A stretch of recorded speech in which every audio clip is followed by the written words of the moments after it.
کیا ہوا؟ کھانا کیوں نہیں کھا رہی؟ ازمیر خانزادہ کھانے کی میز پر رانیہ سے مخاطب ہوا۔ وہ مجھے چکر آ رہے ہیں، الٹی فیل ہو رہی ہے، میں پریگننٹ ہوں۔ وہاں موجود سب ایک دم سکتہ زدہ ہو گئے۔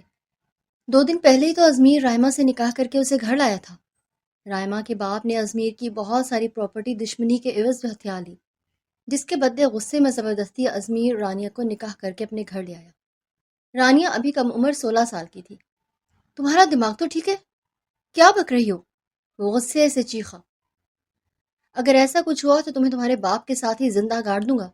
میں سچ کہہ رہی ہوں، مجھ سے تو چلا بھی نہیں جا رہا۔ کہا بھی تھا کہ دشمن کی بیٹی ہے، وار کرے گی، تمہیں برباد کر دے گی۔ اب بھگتو۔ ازمیر کی ماں غصے سے بولی۔ اسے ڈاکٹر کے پاس لے گیا۔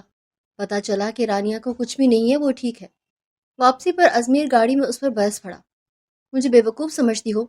پاگل بناتی ہو؟ پلیز مجھے چھوڑ دیں۔ مجھے آپ نے خواب میں آ کر کس کیا تھا؟ مجھے لگا کہ میں پریگننٹ ہو گئی ہوں۔ خواب نہیں، اب حقیقت میں یہ سب کروں گا۔ اتارو یہ سب۔ سیاہ رنگ کی چمکدار گاڑی سکندر پیلس میں بے دھڑک داخل ہوئی۔ آنے والے کی دیدہ دلیری تھی کہ وہ بغیر کسی حفاظتی اقدام کے اپنے ہی دشمن کے گھر پہ دھڑک کھڑا تھا۔ سفید رنگ کی کڑکڑاتی ہوئی شلوار قمیض، کندھے پر پڑی ہوئی شال کچھ لاپرواہ نظر آ رہی تھی۔ اس کی شان و شوکت اور شخصیت کا عالم یہ تھا کہ جیسے اسے دیکھ کر ہر چیز سہم جانے پر مجبور ہو گئی ہو۔ آنکھوں سے سن گلاسز ہٹاتے ہوئے اس نے ہاتھ میں پکڑے ہوئے کاغذات کو مضبوطی سے تھاما، اور اس وقت وہ گھر کی جانب قدم بڑھا رہا تھا۔ حالانکہ اس کے بابا نے سختی سے اسے روکا تھا کہ وہ وہاں نہ جائے، لیکن پھر بھی سکندر حسن کے سامنے بیٹھ کر اس کے سینے پر پاؤں رکھ کر وہ ان کاغذات پر دستخط کروانا چاہتا تھا جو سکندر کے قبضے میں تھے، اس کے باپ کی ملکیت تھے۔ ملازم اسے روکنے کے لیے آگے بڑھا۔ آپ بغیر اجازت اندر نہیں جا سکتے، لیکن اس کی ایک کاٹدار نظر نے اسے 2 قدم پیچھے ہٹنے پہ مجبور کیا۔ کوشش کرنا کہ اگلی بار ازمیر خانزادہ کا راستہ نہ روکو۔ گھنی مونچھوں تلے لبوں نے حرکت کی۔ اس کے جاندار لہجے کا اثر تھا کہ ملازم کو پیچھے ہٹنا پڑا، اور اگلے چند لمحوں کے اندر اندر وہ سکندر شاہ کے لاؤنج میں اس کے سامنے صوفے پر ٹانگ پر ٹانگ چڑھائے بیٹھا تھا۔ ان پر دستخط کر دیجیے شاہ صاحب، اب عرصہ ہو چکا ہے آپ کو دوسرے کا حق کھاتے ہوئے۔ بڑی دیدہ دلیری سے وہ سکندر شاہ کی آنکھوں میں دیکھ رہا تھا، جبکہ سکندر شاہ لبوں کا کونا کھینچ کر ہلکا سا مسکرایا۔ دستخط تو میں کر دوں، لیکن اس بات کی کیا ضمانت ہے کہ تم یہاں سے واپس چلے جاؤ گے؟ اور سکندر شاہ کی بات پر وہ کھل کر ہنسا۔ اور اگلے لمحے زندہ رہیں گے یا نہیں؟ اس کی ہر دھرمی کے قصے جتنے سکندر شاہ نے سن رکھے تھے وہ دیکھنے میں ان سب کو مات دینے والا تھا، اور سکندر شاہ کو معلوم ہو گیا اپنے بیٹوں کی فوج اور ملازمین کے باوجود اگر وہ چاہیں تو ایک لمحے میں اسے اڑا سکتا ہے۔ لیکن کروڑوں کی زمین دینا بھی آسان نہیں تھا، چاہے خان حویلی کے مکینوں کو کسی چیز کی کمی نہیں تھی، لیکن پھر بھی حق تو حق ہوتا ہے، اور کوئی آسانی سے اپنا حق نہیں چھوڑتا۔ میں صرف 3 تک گنوں گا۔ 3 میرے لبوں سے آزاد نہیں ہوگا کہ میری انگلی ٹریگر پر دب جائے گی۔ اس کی آنکھوں سے چنگاریاں نکل رہی تھی۔ زاہد شاہ اپنے باپ کو چھوڑنے کا کہہ رہا تھا، لیکن وہ کسی کے سننے کی بجائے سکندر شاہ کی آنکھوں میں دیکھ رہا تھا۔ ایک جنون تھا، ایک وحشت۔ آج تک سکندر شاہ نے جتنی خود غرضی دکھائی، جتنی لالچ اور ہوس کی اندھی مچا رکھی تھی، یوں لگ رہا تھا جیسے اختتام ہے۔ خوف کی لہریں اس کی آنکھوں میں بھی گردش کر رہی تھی۔ تبھی وہ ملائم سی آواز اسے اپنی پشت پر آ رہا تھا۔ بابا، بابا، یہ سب؟ ٹوٹے پھوٹے لفظوں میں بات کرتے ہوئے اپنے باپ کو اس حال میں دیکھ کر شدید خوفزدہ تھی۔ اس ملائم سی آواز کو سن کر وہ ہرگز حیران نہیں ہوا، اور نہ ہی اس کی توجہ میں فرق آیا، لیکن 2 معصوم ہاتھوں نے جان لگا کر اسے اپنے باپ سے دور دھکیلنا چاہا تھا، اور تبھی اس نے ہاتھ بڑھا کر اسے کھینچ کر اپنے قریب کر لیا۔ پشت پر بکھرے ہوئے بال اڑتے ہوئے کندھے پر آ گرے۔ خوف و ہراس سے پھیلی ہوئی بھوری آنکھیں، کپ کپاتے لب اور دوپٹے سے بے نیاز وجود لیے اس کے سامنے کھڑی تھی۔ آنکھیں لبالب آنسوؤں سے بھری ہوئی تھی، اور اس معصوم سی لڑکی کو دیکھ کر وہ کتنے ہی لمحے حرکت نہیں کر پایا۔ ایسا نہیں تھا کہ عورت ذات کا وجود اس کے لیے کشش کا باعث تھا، یا وہ کوئی دل پھینگ قسم کا مرد تھا، لیکن وہ اتنی خوفزدہ تھی کہ اس کے چہرے پر سے نظریں ہٹانا اس وقت ازمیر خانزادہ کے لیے ممکن نہیں تھا۔ لمحے میں کایا پلٹ جانا کسے کہتے ہیں، آج اسے اندازہ ہو رہا تھا۔ چھوڑ دیں، پلیز چھوڑ دیں میرے بابا کو۔ گلابی کپ کپاتے ہوئے لبوں نے التجا کی۔ اس کا ہاتھ سکندر شاہ کے ماتھے سے کب ہٹا اسے اندازہ ہی نہیں ہوا۔ ابھی تک اس کی نظریں صرف رانیہ شاہ کے چہرے کا طواف کر رہی تھی۔ حیا سے لبریز آنکھیں جن سے آنسو ٹوٹ کر رخساروں پر گر رہے تھے۔ ڈیل بدل گئی۔ شاہ صاحب، اب میں آپ کی بیٹی سے نکاح کروں گا۔ یہ دوسرا بم تھا جو اس نے شاہ حویلی کے مکینوں پر پھوڑ دیا۔ زاہد بے قرار ہو کر آگے بڑھا تھا اور سکندر شاہ وہی تھم سا گیا۔ وہ ساری زمین میں تمہارے نام کر کے جاؤں۔ اس نے ایک لمحے کے لیے رانیہ کے چہرے سے نظریں نہیں ہٹائیں، جو ابھی تک بے یقینی سے اس شخص کو دیکھ رہی تھی۔ ایسا نہیں تھا کہ وہ اس کی بات نہیں سمجھ پائے، وہ سمجھ رہی تھی، لیکن اس کے چہرے کے تاثرات ایسے تھے جیسے کہ وہ کچھ سمجھ ہی نہیں پا رہی ہو۔ اپنی زبان بند کرو تم، عیاش انسان، چھوڑو میری بہن کا ہاتھ۔ زاہد نے آگے بڑھ کر رانیہ کو کھینچ لیا اور اس نے مسکراتے ہوئے سکندر شاہ کی آنکھوں میں دیکھا تھا۔ تمہاری جان اور یہ جائیداد دونوں یا پھر تمہاری بیٹی سے نکاح، معاملہ تمہارے ہاتھ میں ہے۔ ایک بار پھر وہ سکندر شاہ کے سامنے بیٹھ گیا تھا۔ نہیں بابا، میں نکاح نہیں کروں گی۔ زاہد کے بازو میں مچلتے ہوئے اس نے کہہ دیا۔ یہ غنڈہ اور موالی شخص جو اس کے باپ کو مارنے آیا تھا، وہ اس نے نکاح کرنا چاہتا تھا۔ ایسا نہیں تھا کہ وہ سمجھ نہیں رہی تھی۔ ایک بار پھر اس نے دلچسپی سے پلٹ کر رانیہ کے چہرے کو دیکھا۔ جو آنکھیں پہلے خوفزدہ تھیں اب وہ بے چین نظر آ رہی تھی، اور اسی آنکھوں کی بے چینی نے ذرا سا بھی بے چین کیا تھا۔ ٹھیک ہے، لیکن نکاح نامے پر دستخط کرنے سے پہلے تمہیں زمین کے کاغذات پر دستخط کرنا ہوں گے، اور یہاں زمین اور پیسوں کے عوض سکندر شاہ نے اپنی ہی بیٹی کا سودا کر دیا تھا۔ زاہد گڑگڑاتا ہوا باپ کی جانب بڑھا تھا۔ بابا، لیکن سکندر شاہ نے ہاتھ اٹھا کر اسے وہیں رک جانے کا اشارہ دیا تھا۔ وہ بس اپنے باپ کو دیکھتی رہی تھی۔ وہ سفاک انسان جو اپنی اکلوتی بیٹی سے آج تک محبت نہیں کر پایا، آج اس کا بھرم کیسے قائم رکھ سکتا تھا؟ جاؤ، نکاح خواہوں کو لے کر آؤ، اور ساتھ ہی ساتھ وکیل صاحب کو بھی کال کر دو۔ اگلے 15 منٹ میں کوئی یہاں ہونے چاہے۔ ازمیر خانزادہ کے چہرے پر پھیلی ہوئی تیکھی مسکراہٹ کو نظر انداز کرتے ہوئے اس نے حکم صادر کر دیا، اور زاہد کو مجبوراً پلٹنا پڑا۔ افسوس کی بات یہ تھی کہ اس گھر میں اس کے باپ کا حکم چلتا تھا۔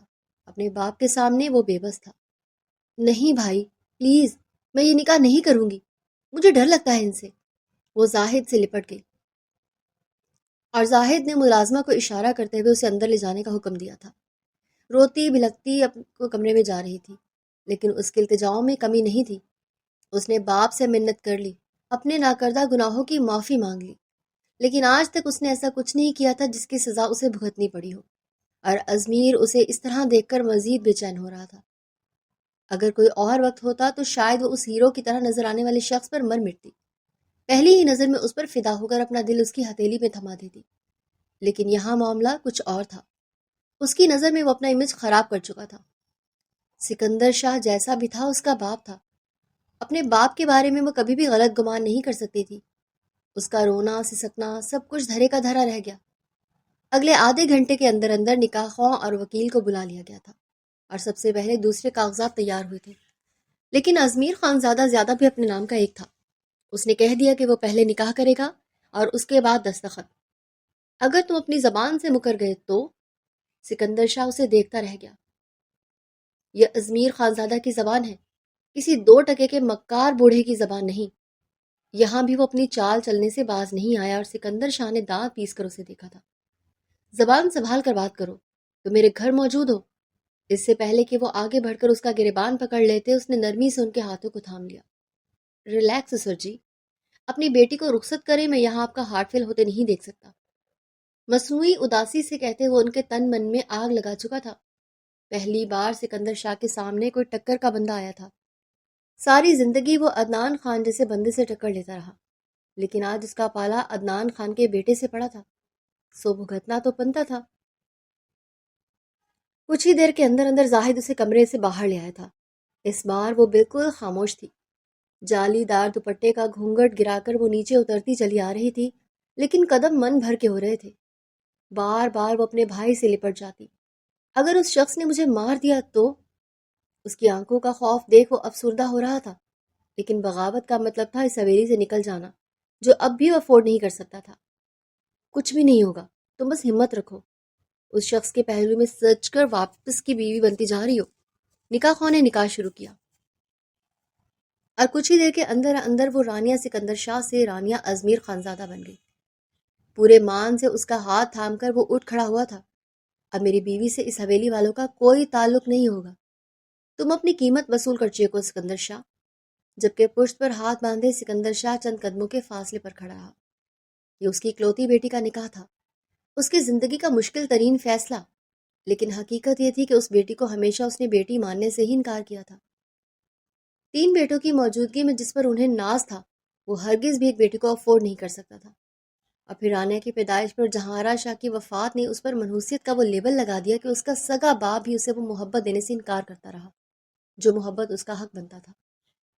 لرزتے ہوئے قدموں کے ساتھ وہ باپ کے سامنے جا کر کھڑی ہو گئی۔ کتنا دل چاہا تھا کہ ان کے سینے سے لگ جائے، لیکن اسے نظر انداز کرتے اپنے ہاتھ کی 2 انگلیاں اس کے سر پر ٹکاتے اس کا رخ ازمیر خان کی جانب موڑ کے کوشش کرنا کہ بڑے شان سے کیے گئے نکاح کا بھرم بھی رکھو، دوبارہ خود سے منسلک کسی بھی چیز کو اس حویلی میں مت آنے دینا۔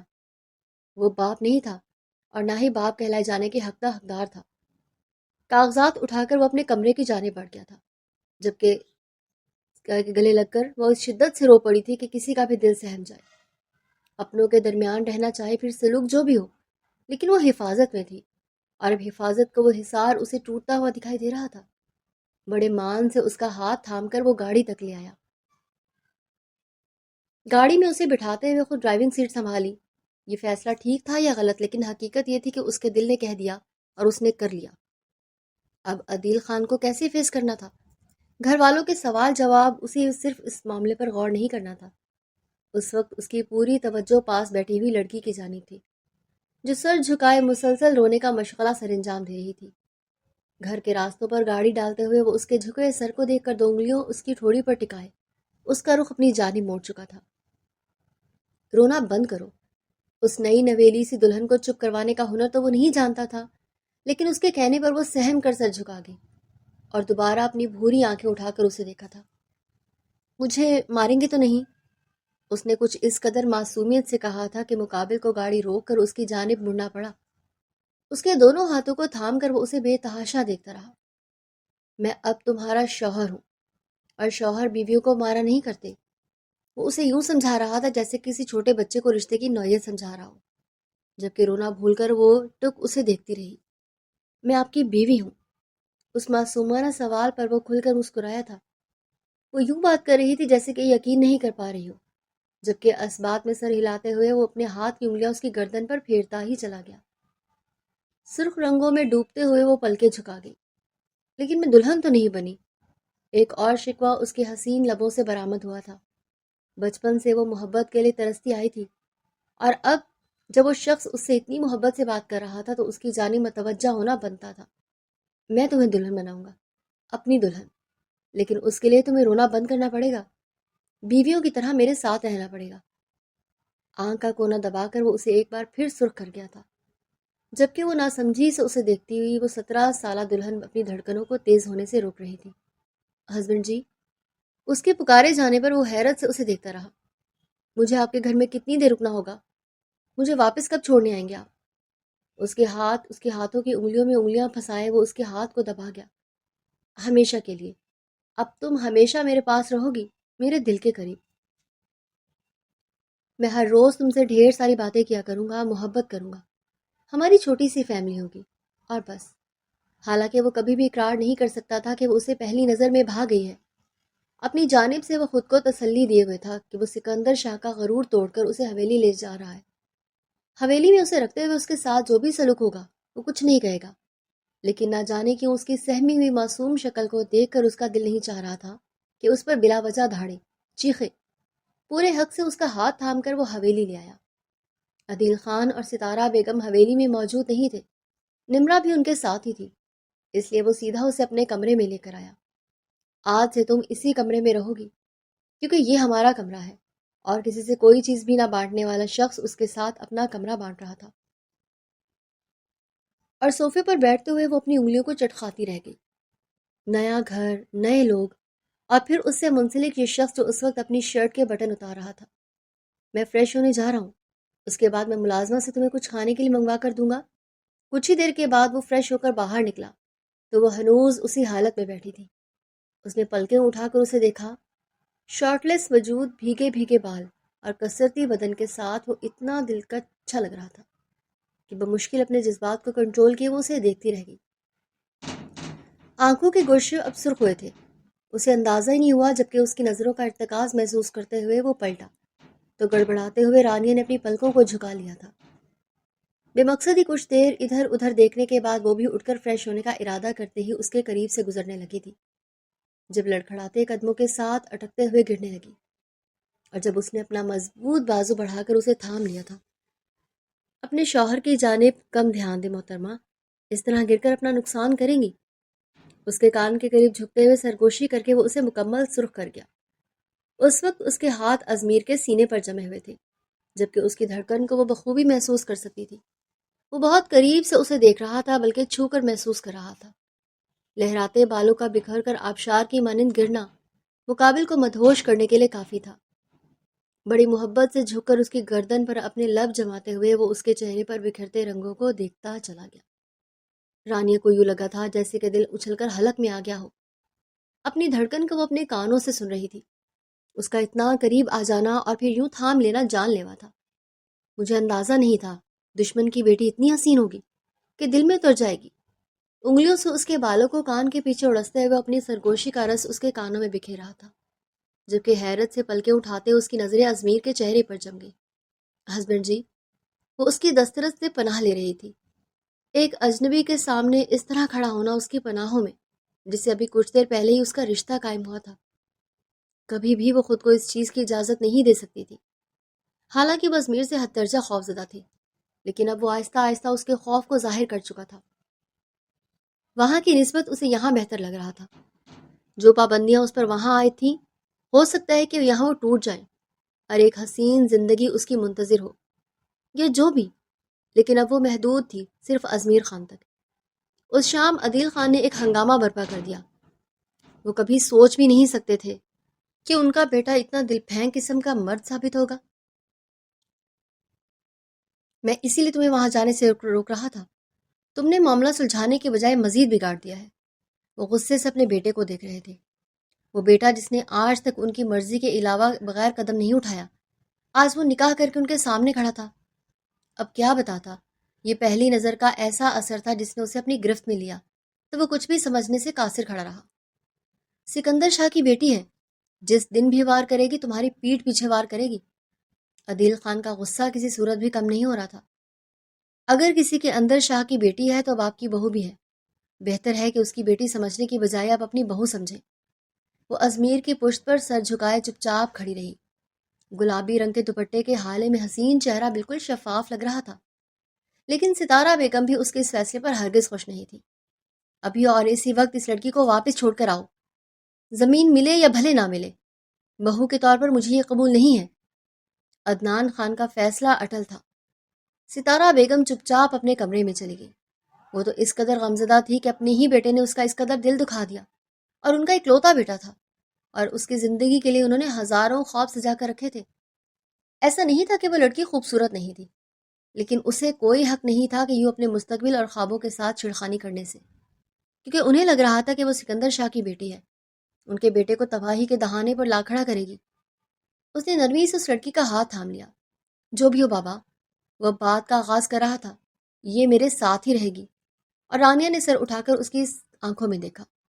اس کا باپ کہہ رہا تھا کہ اسے جائیداد کی عوض دے رہا ہے اور لینے والے شخص کا حق بنتا تھا کہ اس پر حکمران بن جائے، لیکن یہاں سارا معاملہ ہی الٹ تھا. وہ اسے اپنے پہلو میں لگائے کھڑا تھا. یہی میری بیوی ہے اور اب اسی سے میری فیملی بڑھے گی. اسے اپنے ساتھ لگائے وہ کمرے میں لے کر آیا. بیڈ پر بیٹھتے ہی وہ بے تحاشا آنسوؤں کے درمیان رو پڑی تھی.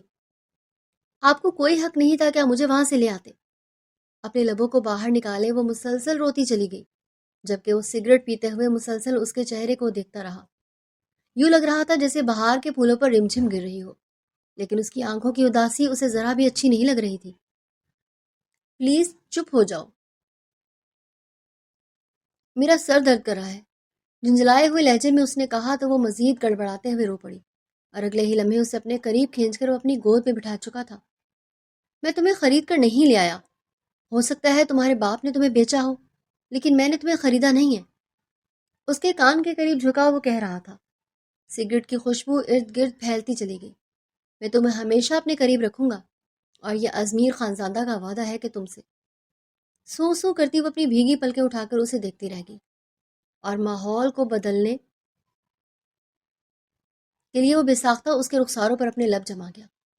سرخ رخساروں سے وہ خود کو سمیٹتی پلکیں جھکا گئی تو اسے اپنے مزید قریب کھینچتے ہوئے ازمیر نے اس کے چہرے کا رخ اپنی جانب موڑا تھا۔ مجھے لگتا ہے تمہیں اس طرح یقین نہیں آئے گا۔ ایک بیبی ہی ہوگا تب تمہیں یقین آئے گا، تب ہمیشہ کے لیے میرے پاس ہو۔ اور وہ حیرت زدہ نظروں سے اسے دیکھتی رہ گئی۔ بیبی؟ اس کے لبوں نے سرگوشی کی تھی۔ وہ اسے بازو میں بھرتا ہوا بستر تک لے آیا تھا۔ جی، بیبی، ایک چھوٹا سا بیبی جو صرف ہمارا ہوگا، جو تمہیں ماما کہے گا۔ ماری ایکسائٹمنٹ کے وہ جلدی سے اٹھ کر بیٹھ گئی تھی۔ ہسبینڈ جی، پھر آپ مجھے بیبی کب لا کر دیں گے؟ اس نے اپنی بڑی بڑی آنکھوں کو گول گھمایا تو مقابل نے اپنے مبہم سے مسکراہٹ کو لبوں میں دبا لیا۔ جب تم چاہو۔ وہ جو پہلے اس بات پر یقین کرنے سے قاصر تھی کہ وہ اتنا روب والا شخص جس کے خوف سے پوری شاہ حویلی کانپ رہی تھی، اس کے ساتھ اتنا نرم رویہ رکھے ہوئے تھا، اور پھر عدنان خان کی باتوں کا بھی اثر تھا۔ سو ابھی کسی بھی طرح اسے یہیں رکنا تھا اپنے شوہر کے پاس۔ نہیں، بس آپ بتائیں آپ مجھے کب بیبی جا کر دیں گے؟ اب وہ باقاعدہ اس کی آنکھوں میں دیکھ کر سوال کر رہی تھی، اور مقابل نے گھما کر اسے اپنے اوپر گرا دیا۔ لمحے بھر میں رانیہ کی سانس اٹک گئی تھی۔ اس شخص کی قربت جان لیوا تھی۔ بیبی لانے کے لیے تو تمہیں بہت کچھ برداشت کرنا پڑے گا، جیسا کہ میں۔ اب وہ نرمی سے اس پر جھکا ہوا اپنی شدتیں بکھیر رہا تھا، جبکہ اٹکتی ہوئی سانسوں سے اس نے اپنا کانپتا ہوا ہاتھ ازمیر کے سینے پر ٹکا دیا۔ ہسبینڈ جی پلیز، اسے خود سے دور کرتے ہوئے بولتے جا رہی تھی۔ اس کی اٹکی ہوئی سانسوں کا خیال کرتے ہوئے وہ ذرا سا دور ہو گیا۔ آج کے بعد اگر بیبی لانے کی خواہش کی تو پہلے مجھ سے الجھنا پڑے گا۔ تمہیں جب منظور ہو بتا دینا، اور اب سو جاؤ۔ وہ کروٹ بدلے یوں دم ساد کر لیٹی، کچھ دیر کے بعد ہی سو گئی۔ اس کی بھاری سانسوں کو محسوس کرتے ہوئے وہ بھی کروٹ بدل کر لیٹ گیا۔ اب آگے کیا ہوتا اس بات سے تو وہ واقف نہیں تھا، لیکن ہاں اتنا ضرور تھا کہ اس لڑکی کے لیے وہ کچھ بھی کر سکتا تھا، اور کچھ بھی سے مراد کچھ بھی، جس حد تک وہ جا سکتا تھا۔ اگلے 2 دنوں کے اندر اندر اسے اس بات کا اندازہ ہو گیا کہ ستارہ بیگم چاہے اسے برا بھلا نہیں کہتی، اس کے ساتھ سخت رویہ اختیار نہیں کرتی، لیکن وہ بھی اسے دل سے تسلیم کیے ہوئے نہیں ہے۔ اور رہی بات عدنان صاحب کی، تو انہیں بھی اس بات پر یقین نہیں کہ اس کے لیے اچھی بہو ثابت ہوگی۔ نمرا کے ساتھ اس کی اچھی انڈرسٹینڈنگ ہوگی، اور ویسے بھی نمرا اس کی ہم عمر تھی، اور نمرا کو اپنے بھائی سے بے تحاشا محبت تھی۔ اس کے بھائی کی صرف ایک بار کہنے کی دیر تھی کہ اس کا خیال رکھنا، وہ تمہارے بھائی کی بیوی ہے، اور نمرا نے سارے گلے شکوے بھلا کر اسے ساتھ لگا لیا تھا۔ بچپن سے ہی اس سے بہن کی جس شدت سے چاہت تھی صرف وہی جانتی تھی۔ اب اسے بہن اور دوست دونوں کی صورت میں بھابھی دستیاب ہو چکی تھی، سو وہ کسی طرح اپنے ہاتھوں سے جانے نہیں دے سکتی تھی۔ اس رات بھی وہ کافی دیر سے اپنے کمرے میں آئی تو اس کا منتظر تھا۔ کہاں تھی تم اس وقت تک؟ اپنے شوہر کا خیال نہیں ہے تمہیں؟ اور خشک لبوں پر زبان پھیرتی وہ کھڑی رہ گئی۔ میں بس نمرا کے ساتھ۔ چپ ہو جاؤ تم۔ اس سے پہلے کہ وہ اپنی بات مکمل کرتی وہ دھاڑا، اور وہ اچھلتے ہوئے دور ہو گئی۔ آج کے بعد تمہیں سب سے پہلے میرے پاس ہونا چاہیے، نہ کہ کسی اور کے پاس۔ اس رات وہ اس سے ناراض تھا، شدید ناراض، کیونکہ وہ اس کا انتظار کرتا رہتا اور وہ زیادہ دیر تک نمرا کے کمرے میں پائی جاتی، اور اگلی صبح ناشتے کی میز پر بھی وہ رانیہ کے جانے سے پہلے ہی پہنچ چکا تھا۔ اس کی خاموشی اور ناراضگی کو محسوس کرتے ہوئے وہ بار بار اپنے آنسو کو حلق میں اتار رہی تھی۔ رات بھر وہ عجیب سی کیفیت کا شکار رہی۔ اسے صرف اور صرف ازمیر کی محبتوں کی عادت تھی، اور ان 2 دنوں میں ہی اس نے اس شخص کی بے پناہ محبت دیکھ لی تھی۔ کیا ہوا؟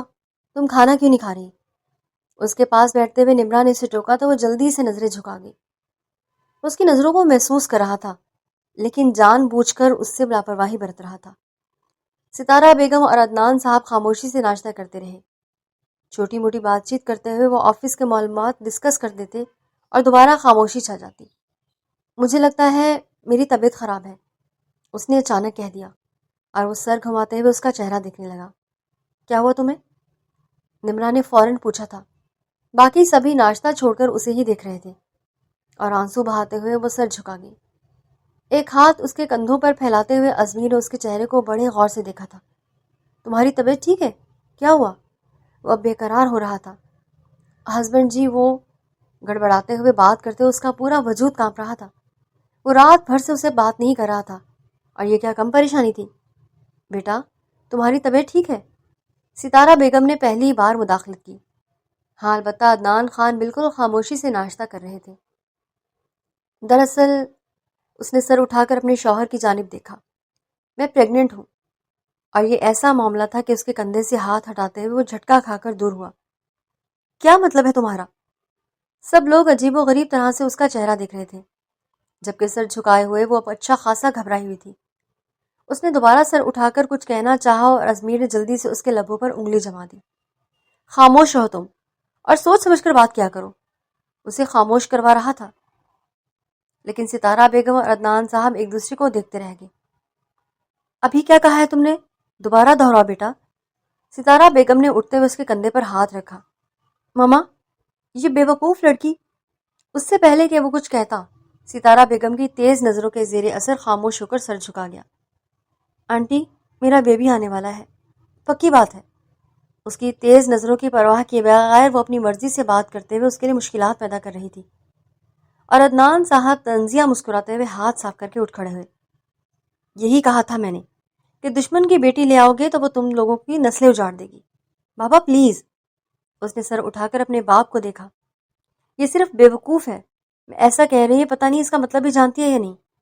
وہ بات کو مسلسل سنبھالنے کی کوشش کر رہا تھا۔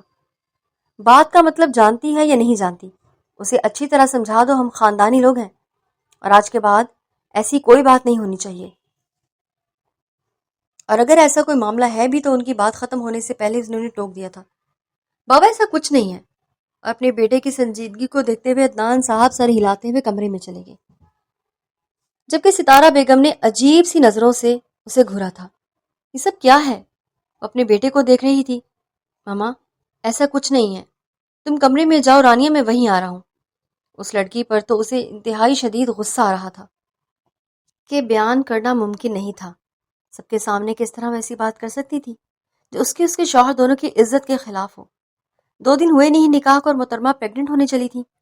اتنی بچکانہ ذہن والی لڑکی کے ساتھ تمہاری زندگی کیسے گزرے گی؟ مجھے یہ بتاؤ۔ صرف رانیہ کے جانے کی دیر تھی، ستارہ بیگم تو اس پر بھڑک اٹھی۔ اس نے آگے بڑھ کر ان کے دونوں کندھوں کو نرمی سے تھام لیا تھا۔ آپ کو اپنے بیٹے پر بھروسہ نہیں ہے؟ وہ ان کے ماتھے پر لب رکھے انہیں سمجھا رہا تھا۔ لیکن پھر بھی میں اپنے بیٹے کو اپنی زندگی برباد کرنے نہیں دے سکتی۔ تو میرے ایک ہی تو بیٹے ہو۔ وہ ماں تھی، اپنی جگہ بالکل درست کہہ رہی تھی۔ اگر خود کو ان کی جگہ رکھ کر دیکھا جائے تو اس میں کوئی برائی نہیں تھی۔ ہر ماں کا خواب بہت اونچا ہوتا ہے اپنی اولاد کو لے کر، میں جانتا ہوں، لیکن آپ یقین کریں وہ بہت اچھی بہو ثابت ہوگی۔ صرف ایک بار میری خاطر وہ اب ان کے دونوں ہاتھوں کو تھامے کھڑا تھا، لیکن اس سے پہلے اسے یہاں رہنے کے آداب سکھاؤ، اس رشتے کی نوعیت کے متعلق بتاؤ، اور کوشش کرو کہ اس کے ساتھ اچھے تعلقات قائم کرو۔ میں نہیں چاہتی کہ کل کو کوئی اندھی طوفان کی طرح آئے اور تمہاری زندگی کو تباہ و برباد کر کے چلا جائے۔ خدا نخواستہ ماں ہونے کے باوجود ان کے اندیشے اپنی جگہ قائم تھے۔ آخر وہ اپنے بیٹے کو کس طرح نامکمل دیکھ سکتی تھی، جبکہ وہ ایک لڑکی پر اتنا بھروسہ کیے ہوئے تھا جو دیکھنے میں تو بے حد معصوم تھی، لیکن دل کی باتوں سے صرف خدا واقف ہوتا ہے۔ بالکل ایسا ہی کروں گا، آپ پلیز بابا کو بھی سمجھائیں۔ زندگی میں پہلی بار وہ ملتجی لہجے میں انہیں کچھ کہہ رہا تھا، ورنہ ہمیشہ انہوں نے اپنے بیٹے کو حکم دیتے ہوئے سنا تھا۔ میں ان سے بے تحاشا محبت کرتا تھا، اور شاید اس لڑکی سے بھی پہلی مرتبہ انہیں لگا کہ اس کی آنکھوں میں کسی کے لیے جذبات ہیں، اور انہوں نے دل سے دعا کی تھی کہ اس کے جذبات ہمیشہ قائم رہیں، وہ لڑکی کبھی بھی اس کے دل کے ٹوٹنے کی وجہ نہ بنے، کیونکہ انہیں اپنے بیٹے کی خوشیاں سب سے زیادہ عزیز تھیں۔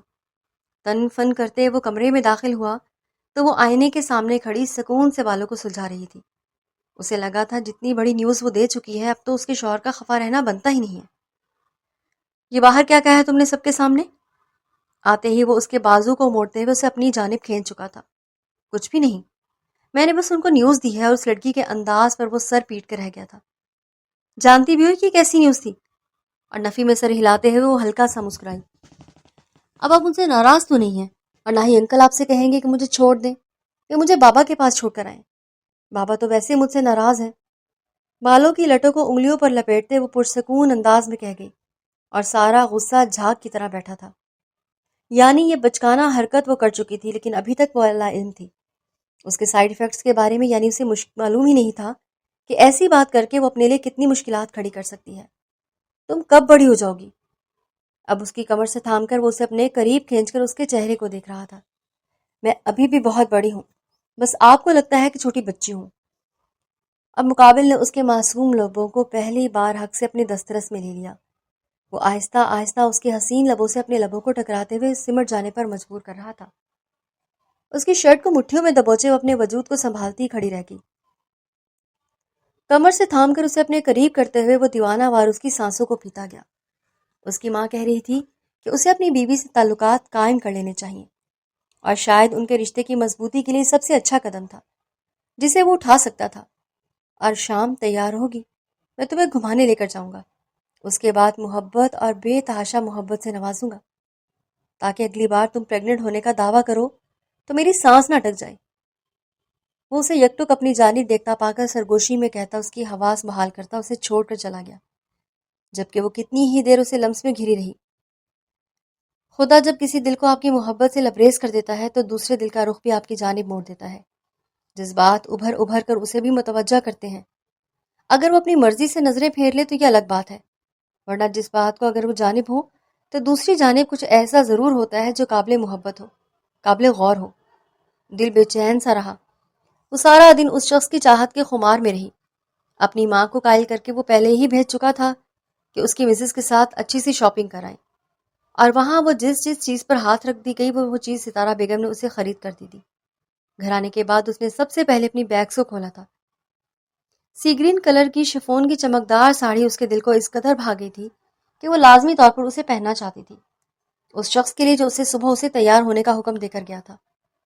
وہ کبھی کبھار تیار ہوا کرتی یا پھر زاہد بھائی کی بیوی مقدس کو تیار ہوتے دیکھتی تو اس کا دل مچل جاتا، لیکن وہاں اسے اتنی آزادی نہیں تھی، اور نہ ہی اس کے باپ نے کبھی اسے اس طرح کی کوئی چیز خرید کر دی۔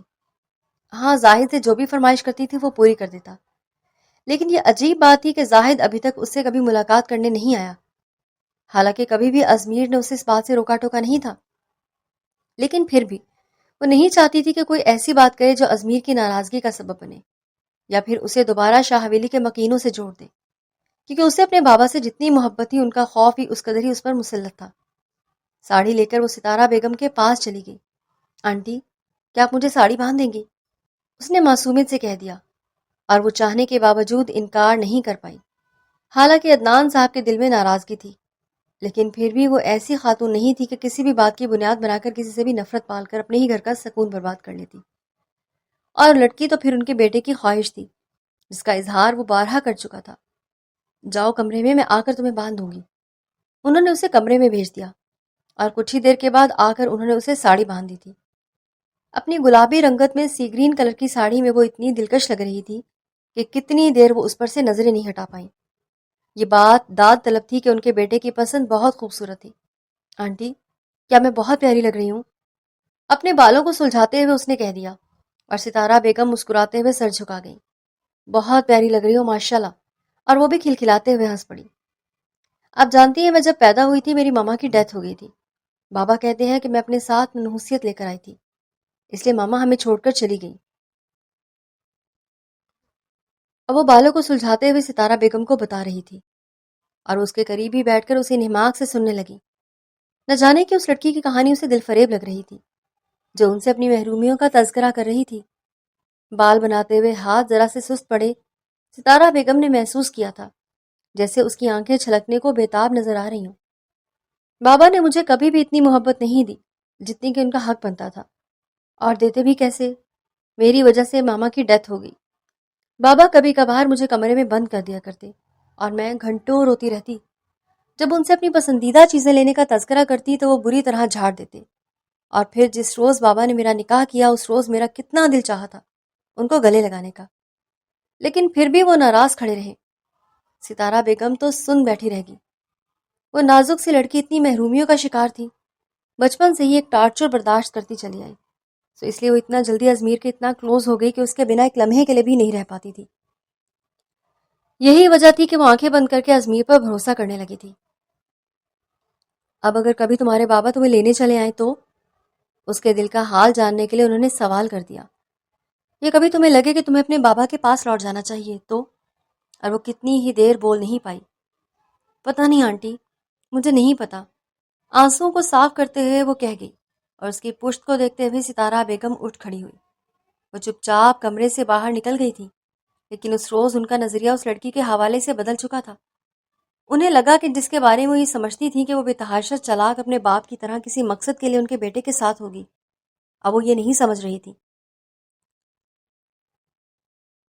انہیں لگا تھا کہ انہوں نے غلطی کر دی اسے جاننے میں، وہ تو خود اتنی محرومیوں کا شکار ہے کہ محبت کے لیے ترستی پھر رہی ہے، کسی اور کے وجود سے محبت کی چنگاریوں کو بجھا کر کبھی بھی نہیں جائے گی، اور پورے دل سے تیار ہوئی۔ نمرا نے اسے دیکھا تو بس دیکھتی رہ گئی۔ اس کا حسن کسی کھلتے ہوئے گلاب کی طرح تھا، کسی چمکتے ہوئے چاند کی طرح۔ بھائی کو مارنے کا ارادہ ہے تمہارا؟ دلکش ساڑی میں سجے ہوئے سراپے کو دیکھ کر نمرا نے شرارت سے کہا تو وہ جھیم کر مسکرا دی۔ اور کچھ ایسا ہی حال اس شخص کا بھی ہوا تھا جب وہ کمرے میں داخل ہوا تو کتنی دیر اسے دیکھتا رہا۔ اس کی ماں کے پسندیدہ رنگوں میں سجی ہوئی اس کی دلکش بیوی اتنی حسین لگ رہی تھی کہ اس پر سے نظریں ہٹانا ممکن نہیں تھا۔ تم بہت خوبصورت لگ رہی ہو، بے حد خوبصورت۔ اسے گھماتے ہوئے اس کی پشت کو اپنے سینے سے ٹکا کر وہ اس کے کندھے پر اپنے لب رکھ گیا، جبکہ ایک کپکپاہٹ کا احساس ابھی سے اس کی رگوں میں اترا تھا۔ جب اسے اندازہ ہوا کہ اس شخص کی قربتیں کتنی جان لیوا ہو سکتی ہیں۔ ہم گھومنے جا رہے تھے نا؟ اس نے بات کو بدلنا چاہا۔ بالکل جا رہے ہیں، لیکن اس حسین شام کے بعد تمہیں مجھے میسر آنا ہوگا، میری ساری شدتوں کو برداشت کرنا ہوگا۔ بولو، کرو گی؟ وہ ہاتھ پھیلائے اس کے سامنے کھڑا تھا، اور رانیہ نے کچھ لمحے اسے دیکھنے کے بعد اپنا ہاتھ اس کے ہاتھ پر رکھ دیا، جن ہاتھوں کے حوالے وہ اپنا دل کر چکی تھی، اپنی جان، اپنے تمام حقوق۔ اس کا ساتھ دینے سے وہ کس طرح گھبرا سکتی تھی؟ وہ اس کا محافظ تھا، اس کی حفاظت کرنا جانتا تھا۔ وہ شام ان کی زندگی کی سب سے حسین شام تھی۔ خوبصورت ریسٹورانٹ کے اس خوبصورت سے کونے میں سجا ہوا وہ دلکش ترین کپل ہر حسین منظر کو مات دیے ہوئے تھا، اس کی آنکھوں کے سامنے تھی، اور وہ گہری نظروں سے اس کی دلکشی کا جائزہ لے رہا تھا۔ تم بہت خوبصورت ہو، اس نے اعتراف کر لیا، اور رانیہ نے ہاتھ کی مٹھی بنا کر ٹھوڑی کے نیچے ٹکا لی تھی۔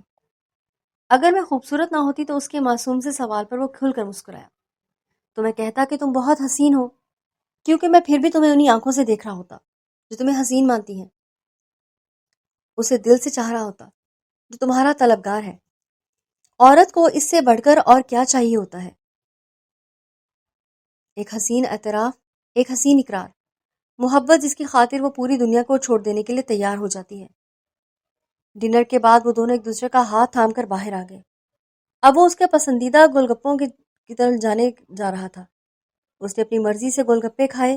کتنی بار اس نے ازمیر کی جانب بھی بڑھائے تھے، لیکن ہر بار وہ مسکراتے ہوئے انکار کر دیتا۔ اس کے بعد وہ اسے فلاور شاپ پر لے کر آیا تھا، اور اس کے ہاتھوں میں خوبصورت گجرے پہناتے ہوئے وہ جھک کر باری باری ان پر اپنے لب ٹکا گیا۔ تم ہمیشہ گجرے پہنا کرو، مجھے گجرے بہت اچھے لگتے ہیں۔ اس نے سوچا تھا کہ وہ ساری زندگی کسی عورت کے حسن کا اعتراف نہیں کرے گا۔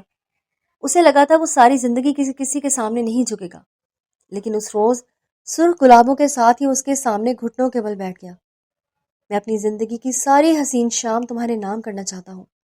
میری زندگی کا طلوع ہوتا ہر سورج تمہیں دیکھ کر ابھرے گا۔ تمہیں میری محبتیں قبول ہیں؟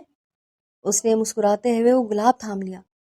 ان ساری چیزوں سے زیادہ عزیز تھا اسے وہ مسکراتا ہوا شخص جس کے ماتھے پر لب رکھتے ہوئے اس نے بڑی ہمت دکھائی تھی، اور پھر خود ہی شرماتے ہوئے چہرہ جھکا گئی، جبکہ وہ آہستگی سے اس کے کان کے قریب جھکا۔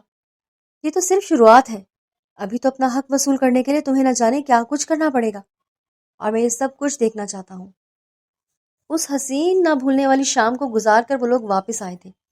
چینج کرنے کے بعد اس نے دوبارہ جو لباس پہنا تھا وہ ازمیر کی فرمائش کا تھا۔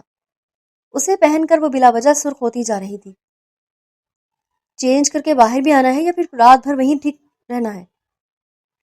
وہ بولا تو وہ خوفزدہ ہوتے ہوئے فوراً باہر آ گئی۔ وہ اسے دیکھ کر مسکراتا رہ گیا۔ حسین رنگوں میں مزین وہ دودھیا وجود چھلکتے ہوئے اس کے جذبات کو بہکا رہا تھا، اور بہکے جذبات کے ساتھ اس کے قریب آتا جا رہا تھا۔ تمہیں نہیں لگتا کہ تمہیں اتنا حسین نہیں لگنا چاہیے؟ وہ گویا سوال کر رہا تھا، اور اس نے لبوں کو دانتوں میں دبا کر نفی میں سر ہلا دیا۔ اس کی اس بچکانہ حرکت پر وہ کھلکھلا کر ہنس پڑا۔ بیوقوف لڑکی، کب بڑی ہو جاؤ گی؟ اس کی گردن میں ہاتھ ڈالے وہ اس کی سانسوں کو اپنے چہرے پر پڑنے کی اجازت دے رہا تھا۔ ہسبینڈ جی، وہ ہلکا سا منمنائی۔ جی میری جان، اور وہ تو اس پر نثار ہونے کے لیے تیار تھا۔ مجھے ڈر لگ رہا ہے۔ مقابل نے مسکراتے ہوئے اسے اپنے بازو میں بھر لیا۔ تم ساری زندگی مجھ سے محبت کر سکتی ہو، مجھ پر یقین کر سکتی ہو، لیکن میں یہ نہیں دیکھ سکتا کہ تم مجھ سے خوفزدہ رہو۔ وہ جانتا تھا کہ اس نے ساری عمر صرف خوف کو برداشت کیا ہے، صرف پابندیوں کو دیکھا ہے۔ سو بھلا وہ کیسے برداشت کر سکتا تھا کہ وہ مزید پابندیوں میں جیتی رہے؟ اس کے وجود پر اپنی محبت کی مہر ثابت کرتے ہوئے وہ اسے احساس دلا رہا تھا کہ اس کی ساری محبتوں کی وہ اکلوتی وارث ہے، جسے وہ بے تحاشا محبت کرتا ہے۔ چاہے پہلی نظر کی پسندیدگی گہری نہیں تھی، لیکن پھر بھی اس نے پاک رشتے کا آغاز کیا۔ اس کے لبوں کو اپنی دسترس میں لیتے ہوئے اسے سرخ کر گیا، جبکہ بکھری ہوئی سانسوں کے ساتھ وہ اس کی شدتوں سے پناہ مانگ رہی تھی۔ کافی دیر گزرنے کے بعد جب اسے احساس ہوا تو اس نے خود ہی اس رہائی بخش دی، اور وہ گہرے گہرے سانس لیتی خود کو نارمل کرنے لگی۔ آج رات میں تمہیں سانس نہیں لینے دوں گا، کیونکہ آج تم میری پناہوں میں ہو۔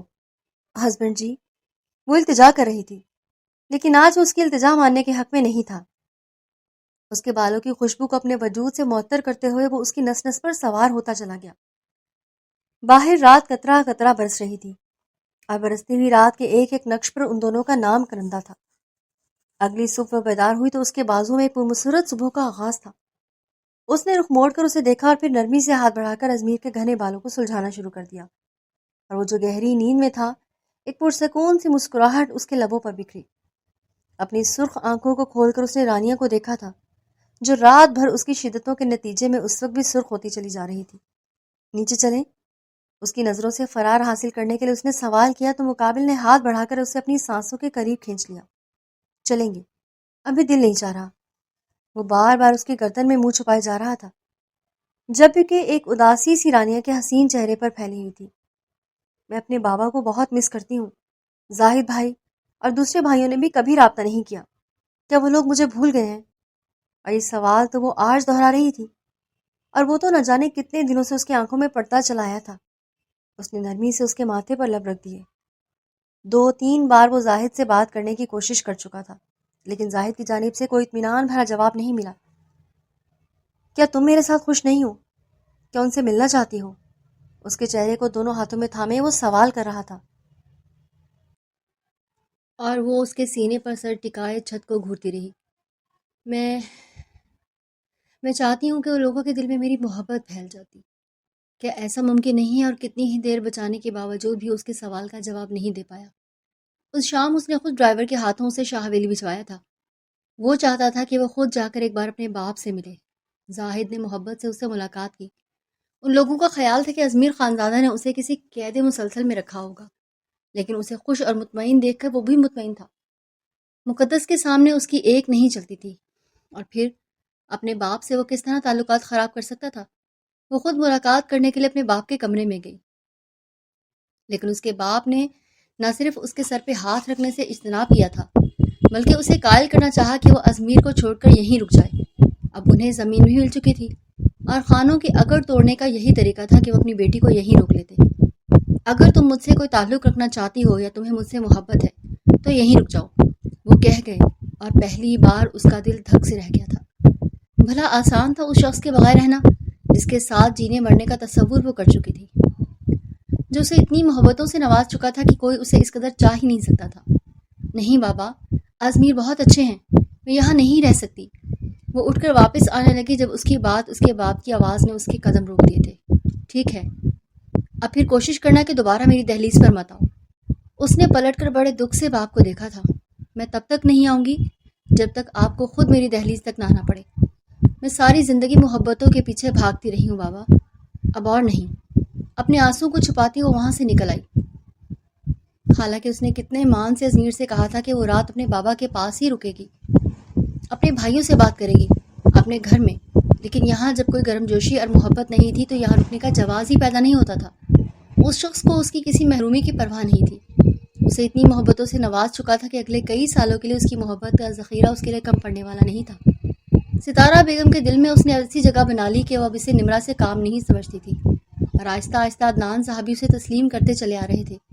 وہ دن بھی ایسے ہی دن تھا جو ملازمہ کے ساتھ مل کر وہ رات کا کھانا بنوا رہی تھی۔ اب کام کرنا، ساری ذمہ داری اٹھانا اسے اچھا لگتا تھا۔ ازمیر چاہے لاکھ منع کرتا، لیکن پھر بھی یہ اس کا گھر تھا۔ وہ خود کو کاموں میں مصروف رکھ کر خود کو مزید سنوارنا چاہتی تھی۔ اچانک آنے والے چکر نے اسے بے چین کیا تو وہ گڑبڑا گئی۔ رضیہ فوراً اس کی جانب بڑھی، اسے سہارا دے کر باہر لے آئی، جہاں ستارہ بیگم نے اسے اس طرح دیکھ کر پریشانی سے اس کا حال پوچھا تھا۔ پتہ نہیں آنٹی، طبیعت خراب ہو رہی ہے میری، چلو ڈاکٹر کے پاس چلتے ہیں۔ کھانے پینے کا دھیان نہیں رکھتی، تو میں اسی لیے تو اتنی ویک ہو چکی ہوں۔ ستارہ بیگم اس کے لاکھ انکار کرنے کے باوجود اسے فوری طور پر ڈاکٹر کے پاس لے کر چلی گئی، اور جو خوشخبری اس کی منتظر تھی اس نے اس کی آنکھوں کو نم کر دیا۔ آج سے کچھ ماہ پہلے وہ یہی سوچا کرتی تھی کہ اس کے رشتے کو مضبوط بنانے کے لیے اولاد ضروری ہے، تاکہ وہ ازمیر سے دور نہ جا پائے، اور آج وہ سب اس کے پاس تھا جس کی صرف طلب کی جا سکتی ہے۔ ماشاءاللہ سے بہت مبارک ہو میری بچی۔ ستارہ بیگم نے اس کا ماتھا چومتے ہوئے اسے اپنے ساتھ لگا لیا۔ یہ حقیقت تھی کہ وہ لڑکی ان کی زندگی اور گھر میں خوشیوں کی دستک ثابت ہوئی تھی۔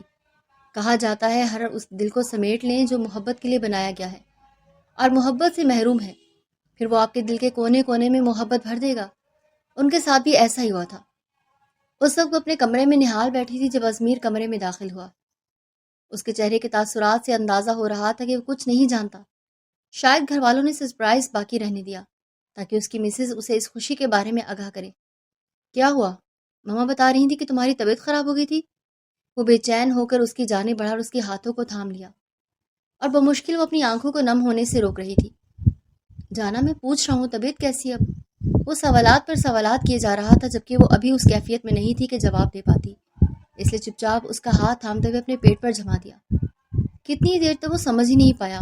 جب سمجھا تو بے اختیار کرنٹ کھا کر اس نے اپنا ہاتھ کھینچ لیا تھا اور خود بھی بے اختیار 2 قدم پیچھے ہوا، جبکہ وہ حیرت سے اس شخص کو دیکھتی رہ گئی جس کی آنکھیں اور منہ دونوں ہی کھلے کے کھلے رہ گئے۔ کیا مطلب ہے تمہارا؟ وہ آگے بڑھ کر اس کے چہرے کو تھام کر سرگوشی میں پوچھ رہا تھا۔ جب اس نے مسکراتے ہوئے اپنی آنکھوں کو صاف کیا، میں پوچھ رہا ہوں اس کا کیا مطلب ہے؟ وہ ابھی تک اسی کیفیت میں تھا جو دنیا کی سب سے خوبصورت کیفیت ہے۔ آپ بابا بننے والے ہیں ہسبینڈ جی، اور مقابل نے مسکراتے ہوئے اپنی آنکھوں کو بند کر لیا تھا جیسے سکون اندر تک سرایت کرتا چلا گیا ہو۔ بہت بہت مبارک ہو مسز خان۔ اپنی ساری کیفیات کو چھپاتے ہوئے وہ اسے گول گھما کر اپنے ساتھ لگاتے سرگوشی کر گیا۔ تم نے مجھے زندگی کی وہ بڑی خوشی دی ہے جس کے بعد کوئی خوشی بڑی ہو ہی نہیں سکتی۔ تم جانتی ہو میں بابا بننے والا ہوں، اور تم ماما۔ وہ جیسے یقین ہی نہیں کر پا رہے تھے۔ ہسبینڈ جی، وعدہ کریں کہ اپنے بیبی کو مجھ سے زیادہ پیار نہیں کریں گے۔ اپنی نازک سی ہتھیلی کو اس کے سامنے پھیلائے وہ وعدہ مانگ رہی تھی، جبکہ اس نے مسکراتے ہوئے اس کی ہتھیلی پر لب رکھ دیے۔ کچھ کہا نہیں جا سکتا۔ اگر وہ اپنی ماما کے جتنا خوبصورت ہوئے تو پھر مجھ سے نہیں رہا جائے گا۔ چٹا چٹ اس کے خوبصورت رخساروں کو چوم لوں گا، جبکہ وہ سرخ ہوتے ہوئے مسکرا کر رہ گئی۔ گھر بھر میں خوشیاں منائی جا رہی تھی۔ عدنان صاحب نے اسے خوبصورت سا تحفہ دیتے ہوئے اس کے سر پر محبت سے ہاتھ پھیرا۔ عدنان صاحب، نمرہ اور ستارہ بیگم نے ان کے لیے ڈنر پلان کیا تھا۔ یہ ان کی سب سے بڑی خوشی تھی جسے وہ مل کر سیلیبریٹ کر سکتے تھے۔ آج زندگی میں سب کچھ تھا۔ کل جس کے لیے وہ ترستی چلی آئی تھی یہی زندگی ہوتی ہے۔ کبھی کبھی پروردگار نے وہاں سے آغاز لکھا ہوتا ہے جہاں ہم اختتام سمجھ کر تھک کر بیٹھ جاتے ہیں۔ بس امید نہ چھوڑا کریں، ہمت نہ ہارا کریں، اور خود غرض رشتوں کو خود سے بہت دور چھوڑائیں تاکہ وہ اپنی زندگی میں مست رہیں اور آپ کو جینے دیں۔ اور اگر ہماری آج کی سٹوری پسند آئی تو اپنا فیڈ بیک لازمی شیئر کیجیے گا، ہمیں انتظار رہے گا۔ شکریہ۔